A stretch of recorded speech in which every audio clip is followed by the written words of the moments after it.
दोस्तों बिहार एसटीईटी 2023 का नोटिफिकेशन आ गया है, यानी फॉर्म आ गया है। तो आप में से कौन कौन इस फॉर्म को फिलअप कर सकते हैं, फॉर्म भरने के लिए योग्यता क्या कुछ है, सिलेबस, चयन प्रक्रिया, सभी चीज़ों के बारे में आप लोगों को संपूर्ण जानकारी देने वाले हैं। तो आप इस वीडियो को दोस्तों शुरू से अंत तक देख लीजिए, आपको संपूर्ण जानकारी बिहार एसटीईटी से संबंधित मिल जाएगा।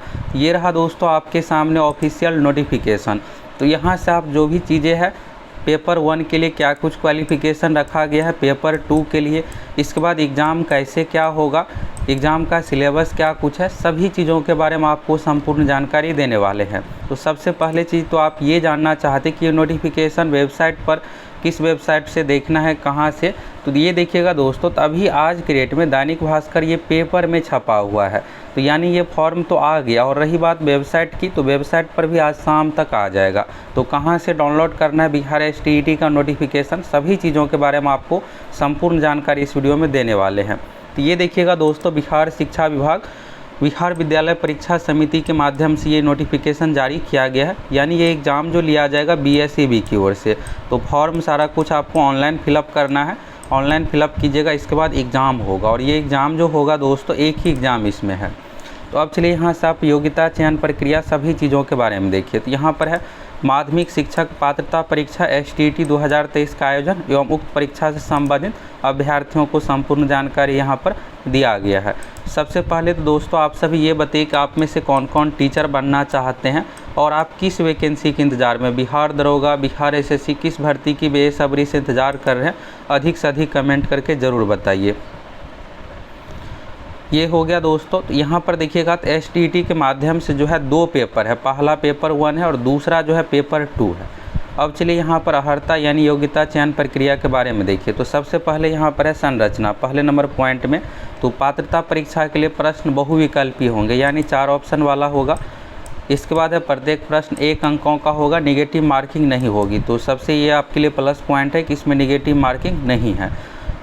अगला यहाँ पर देखिएगा परीक्षा का विषय। तो माध्यमिक कक्षाओं के लिए निर्धारित पाठ्यक्रम अनुसार पेपर 1 माध्यमिक के तहत आने वाले विषय तथा उच्च माध्यमिक विषयों के निर्धारित पाठ्यक्रम अनुसार पेपर 2 उच्च माध्यमिक के तहत आने वाले विषय का विवरण निम्नवत है। तो परिशिष्ट 1 में यहाँ पर दिया हुआ है पेपर 1 माध्यमिक। तो यहाँ पर देखिएगा सामान्य विषय। तो सामान्य विषय वैसे है जो जनरली पढ़ा जाता है। पहला यहाँ पर है हिंदी, इसके बाद है उर्दू, बांग्ला, मैथिली, संस्कृत, अरबी, फारसी, भोजपुरी, अंग्रेजी के बाद देखिएगा तो गणित, विज्ञान, सामाजिक विज्ञान। तो सामाजिक विज्ञान में यहाँ पर जो भी सामाजिक विज्ञान से रिलेटेड सब्जेक्ट है, जैसे हिस्ट्री, पॉलिटी, ज्योग्राफी, इकोनॉमिक्स, तो सभी इसमें आ जाता है। इसके बाद है दूसरे नंबर में शारीरिक शिक्षा। तीसरे नंबर में आप देखिएगा यहाँ पर तो संगीत विषय का भी इस बार ऑप्शन दिया गया है, ललित कला विषय का, नृत्य विषय का। तो यानी जितने तरह के सब्जेक्ट है सभी को इस बार मौका दिया गया है। अब रही बात योग्यता के बारे में। तो यहाँ पर देखिएगा हिंदी, उर्दू, बांग्ला, मैथिली, संस्कृत जो भी यहाँ पर सब्जेक्ट है, तो जो विनिर्दिष्ट विषय है, विषय समूह में कम से कम 50% अंक सहित मान्यता प्राप्त विश्वविद्यालय से स्नातक यानी कि ग्रेजुएशन होना चाहिए अथवा ग्रेजुएट। तो अगर आप पीजी किए हुए तो भी भर सकते हैं, नहीं तो यहाँ पर ग्रेजुएशन लेवल पर है। तो ये जो होता है दोस्तों पेपर 1 यानी माध्यमिक वाला जो है, ये है 9वीं 10वीं कक्षा के लिए। तो अगर आप इसमें पास होते हैं तो जो टीचर आप बनिएगा 9वीं 10वीं का, ये हो गया। अथवा देखिएगा यहाँ पर तो ये भी है स्नातक और 45% अंकों के साथ स्नातकोत्तर। ये सब जो भी गाइडलाइंस है शिक्षा विभाग का, इसको आप देख सकते हैं। ये हो गया। और अथवा यहाँ पर राष्ट्रीय अध्यापक शिक्षा परिषद से मान्यता प्राप्त किसी भी संस्थान से विनिर्दिष्ट विषय समूह में बीएड, यहाँ पर ये एक स्पेशल कोड है बीएड और बीएससी एड का 4 वर्षीय उपाधि। और साथ ही यहाँ पर आप देखिएगा तो राष्ट्रीय अध्यापक शिक्षा परिषद मान्यता प्राप्त संस्थान से बीएड। तो अगर आप बीएड किए हुए हैं साथ में ग्रेजुएट है तो आप इस फॉर्म को भर सकते हैं। इसके बाद है फिजिकल टीचर के लिए। तो सभी चीज़ों के बारे में देखिए, यहाँ पर और भी बहुत सारे विषय है, कंप्यूटर साइंस का है, इसके बाद कॉमर्स से रिलेटेड है। तो क्या इसमें बीएड मांगा जा रहा है या नहीं, तो सभी चीज़ों के बारे में एक एक करके आपको क्लियर हो जाएगा। यहाँ पर है दोस्तों वैकल्पिक विषय में शारीरिक शिक्षा के साथ 50% अंकों के साथ शारीरिक शिक्षा में स्नातक उपाधि। और अथवा में यहाँ पर आप पूरा देख सकते हैं गाइडलाइंस। चलिए और अन्य क्या देखिए यहाँ पर संगीत विषय का। तो संगीत में न्यूनतम 50% अंकों के साथ मान्यता प्राप्त विश्वविद्यालय से संगीत शिक्षा में स्नातक उपाधि। और इनके समकक्ष अर्हता इसके बाद है यहाँ पर ललित कला विषय में, तो ललित कला विषय में देखिएगा तो मान्यता प्राप्त विश्वविद्यालय से ललित कला विषय में स्नातक उपाधि यानी ग्रेजुएट डिग्री चाहिए। इसके बाद है नृत्य विषय में, तो यहाँ पर नृत्य से संबंधित भी देखिएगा तो स्नातक उपाधि। इसके बाद है विशेष विद्यालय अध्यापक, तो ये जो होता है दोस्तों दिव्यांग से संबंधित जो भी छात्र है उसके लिए, तो इसमें देखिएगा तो उसी संबंधित बीएड भी मांगा जाता है। 50% अंकों के साथ मान्यता प्राप्त विश्वविद्यालय से स्नातक उपाधि, और इसमें बीएड जो होना चाहिए स्पेशल वाला, विशेष शिक्षा में बीएड अगर आपके पास है तो आप इस फॉर्म को भर सकते हैं। इसके बाद यहाँ पर विषय समूह में गणित वाले में देखिएगा तो गणित में यहाँ पर है स्नातक स्तर पर गणित के साथ भौतिकी, इलेक्ट्रॉनिक्स, कंप्यूटर साइंस, रसायन विज्ञान, सांख्यिकी में कोई 2 विषय स्नातक स्तर पर पठित हो, और जो इंजीनियरिंग यानी बीटेक किए हुए हैं तो उसके लिए यहाँ पर गणित की विशेषज्ञता हो, और बीसीए वालों को भी अलाउ किया गया है। यहाँ पर इस क्रम में स्पष्ट किया जाता है कि स्नातक स्तर पर कंप्यूटर साइंस में बीसीए की योग्यता को भी सम्मिलित माना जाएगा। विज्ञान वाले में तो यहाँ भी वही है, जंतु विज्ञान, वनस्पति विज्ञान, रसायन शास्त्र, इंजीनियरिंग में स्नातक हो गया। सामाजिक विज्ञान के लिए तो सामाजिक विज्ञान वाले टीचर अगर आप बनना चाहते हैं तो यहाँ पर देखिएगा तो सहायक विषय या प्रतिष्ठा विषय, तो यहाँ पर ऑनर्स पेपर आप समझिए इसको, अंतर्गत इतिहास, भूगोल, अर्थशास्त्र, राजनीति शास्त्र में किसी 2 विषय में उत्तीर्ण हो, जिसमें अनिवार्य रूप से एक विषय इतिहास या भूगोल हो। तो ये हो गया भाषा से संबंधित में, तो भाषा वाला पेपर स्नातक स्तर पर पठित होना चाहिए। और अन्य चीज़ों के बारे में यहाँ से आप सभी चलिए फटाफट देखिए।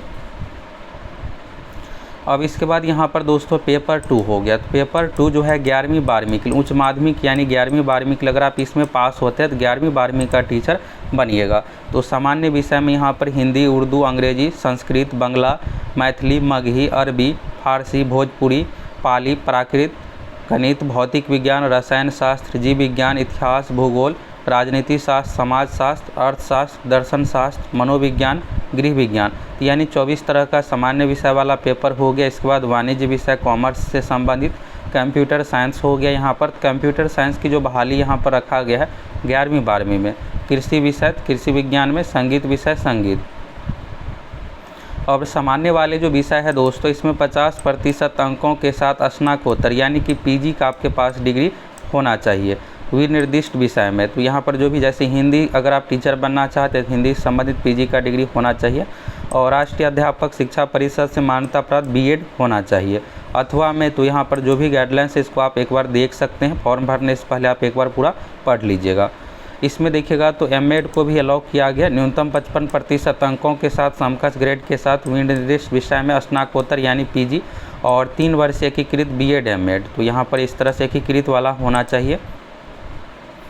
कॉमर्स वाले में देखिएगा तो वाणिज्य विषय में 50% अंकों के साथ मान्यता प्राप्त विश्वविद्यालय से स्नातकोत्तर यानी पीजी होना चाहिए। कंप्यूटर साइंस में तो कंप्यूटर साइंस में देखिएगा तो उसी संबंधित मांगा जाता है, यहाँ पर स्तर ए लेवल का यहाँ पर स्नातकोत्तर पीजी होना चाहिए कंप्यूटर साइंस से संबंधित। बाकी और भी जो भी गाइडलाइंस है ये सब आप देख सकते हैं। कृषि विज्ञान में तो यहाँ पर कृषि से संबंधित चाहिए, संगीत विषय में भी संगीत से संबंधित पीजी का डिग्री चाहिए। विषय समूह देखिएगा तो post subject as post graduate level में, तो यहाँ पर फिजिक्स, तो ये सब जो सब्जेक्ट है तो ये फिजिक्स के अंतर्गत आ गया। केमिस्ट्री में तो केमिस्ट्री बायो केमिस्ट्री किए हुए हैं तो भी आप भर सकते हैं। इकोनॉमिक्स में भी यहाँ पर देखिएगा, कॉमर्स वाले में भी है, बोटनी जूलॉजी में भी है। मैथ में तो मैथ में 2 सब्जेक्ट को यहाँ पर अलाउ किया जाता है, एक हो गया नॉर्मल मैथ जो कि मैथमेटिक्स है, दूसरा अप्लाइड मैथमेटिक्स है। इसके बाद यहाँ पर पाठ्यक्रम के बारे में देखिएगा तो इस एग्ज़ाम में दोस्तों एक ही एग्ज़ाम होगा, और ये एग्ज़ाम जो लिया जाएगा सीबीटी यानी कंप्यूटर बेस्ड एग्ज़ाम लिया जाएगा। पिछली बार भी सीबीटी एग्ज़ाम ही लिया गया था और इसमें नॉर्मलाइजेशन भी किया जाएगा। तो यहाँ पर देखिएगा विनिर्दिष्ट विषय से, तो अगर आप मान लीजिए हिंदी वाले से ऑनर्स किए हुए हैं या फिर पीजी किए हुए हैं तो हिंदी से संबंधित जो आपसे क्वेश्चन पूछा जाएगा टोटल 100 यानी सब्जेक्ट से संबंधित 100 क्वेश्चन है, और 50 क्वेश्चन जो है शिक्षण कला एवं अन्य दक्षता यानी टीचिंग लर्निंग से संबंधित 50 क्वेश्चन है। तो इस तरह से 150 क्वेश्चन हो गया, नेगेटिव मार्किंग नहीं है इस एग्ज़ाम में। इसके बाद अर्हता में देखिएगा तो आवेदक भारत का नागरिक यानी अगर आप दूसरे राज्य से है तो भी आप इस फॉर्म को भरने के लिए योग्य है। बाकी 2023 का जो नियमावली है उस अनुसार सारा कुछ करवाया जाएगा। उम्र सीमा में छूट, एज जो काउंट किया जा रहा है 1 अगस्त 2023 से, तो अभी लेटेस्ट में ये नोटिफिकेशन जारी किया गया, तो लेटेस्ट के अनुसार ही काउंट किया जा रहा है। 1 अगस्त 2023 के अनुसार मिनिमम एज जो होना चाहिए आपका 21 साल होना चाहिए। मैक्सिमम की बात करें तो यहाँ पर सभी कैटेगरी का है जनरल कैटेगरी में पुरुष के लिए 37 साल, जनरल कैटेगरी महिलाओं के लिए 40 साल, BC EBC में पुरुष महिला दोनों के लिए 40 साल, EBC कैटेगरी में पुरुष महिला दोनों के लिए 40 साल, SC ST कैटेगरी में पुरुष महिला दोनों के लिए है 42 साल। बाकी दिव्यांग को और अन्य जो अभी अभ्यर्थी उसको उम्र में छूट भी मिलेगा, इसके बारे में यहाँ से आप देख सकते हैं। और दोस्तों अगर आपको कोई भी डाउट है तो आप कमेंट करके बताइए, हम आप लोगों को नेक्स्ट वीडियो में सभी चीज़ों के बारे में एक वीडियो में और क्लियर करने वाले हैं। STT का देखिएगा तो पेपर 1 में हिंदी अंग्रेजी ये सब पहले लिया गया था, तो जो पहले लिया गया है उसमें छूट आपको एज में नहीं दिया जाएगा। उत्तीर्णता यानी पासिंग मार्क्स देखिएगा तो जनरल कैटेगरी के लिए है 50%, BC में है 45.5%, EBC में 42.5%, अनुसूचित जाति जनजाति में 40%, यानी 150 का टोटल है तो 150 का 40% निकालिएगा इस तरह से तो 60 अंक हो गया। तो अगर आप SC ST से आते हैं तो 60 अंक, महिलाओं के लिए भी यहाँ पर 60 क्वेश्चन 150 में से सही होना चाहिए। बाकी जनरल कैटेगरी के लिए है 50%, यानी कि 75 क्वेश्चन आपका 150 में से सही होना चाहिए। इसके बाद देखिएगा दोस्तों तो यहाँ पर नॉर्मलाइजेशन वाला कंडीशन है, यानी मान लीजिए आपका 75 क्वेश्चन सही है यानी 75 मार्क्स आ गया और नॉर्मलाइजेशन में घट के मान लीजिए 4 क्वेश्चन घट गया या 2 घट भी गया तो आप नहीं पास होइएगा। नॉर्मलाइजेशन मार्क्स के आधार पर फाइनल यहाँ पर बनने वाला है, तो इसलिए आप लोगों को टारगेट ये रखना है कि 80-85 क्वेश्चन सही हो जाए, जिससे नॉर्मलाइजेशन में 2-3 मार्क्स कम भी हो जाए तो फिर आप छटिएगा नहीं। प्रमाण पत्र की वैलिडिटी अब लाइफ टाइम हो गया है, तो इसके बारे में यहाँ पर है। शुल्क के बारे में देखिएगा तो अगर आप जनरल कैटेगरी EWS और BC EBC से है तो 960 रुपये पेमेंट देना पड़ेगा। SC ST दिव्यांग के लिए 760 रुपये, ये एक पेपर के लिए। अगर आप 2 पेपर भरिएगा, पेपर 1 पेपर 2 दोनों, तो आपको यहाँ पर ये नहीं है कि 960 का 2 गुना यानी कि 1900 रुपये नहीं दे करके 1440 देना है। तो ये देखिएगा इस बार अच्छी बात, यहाँ पर अच्छी पहल किया गया है कि यहाँ पर 2 का अलग अलग से नहीं, दोनों का कम यहाँ पर लिया जा रहा है, मात्र 500 और अधिक। तो ये इसी तरह से सभी में होना चाहिए कि 2 अगर फॉर्म भरते हैं तो दोनों का अलग अलग ना लेकर के इस तरह से लेना चाहिए। तो 1440 अगर आप पेपर 1 पेपर 2 दोनों के लिए एलिजिबल है तो 1440 देना पड़ेगा। SC ST में 1140, अगर आप सिर्फ एक ही पेपर कोई भरते हैं तो 960 रुपये आपको देना पड़ेगा। नॉर्मलाइजेशन के बारे में देखिएगा परीक्षा एक से अधिक पाली में ली जाएगी, इसके लिए नॉर्मलाइजेशन भी किया जाएगा। बाकी यहाँ पर फॉर्मूला के आधार पर समझाया गया है, इसको आप देख सकते हैं।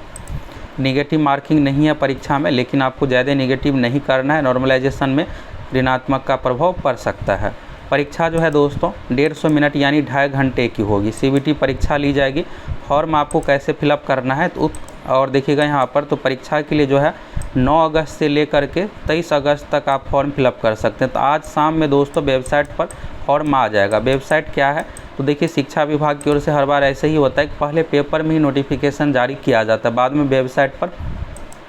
तो यहाँ पर इसके लिए एक नया वेबसाइट बनाया गया bsebstet.com। तो अभ्यर्थी समिति की वेबसाइट bsebstet.com पर जाकर secondary teacher eligibility test STT 2023 का लिंक दिखेगा, इस पर क्लिक कीजिएगा।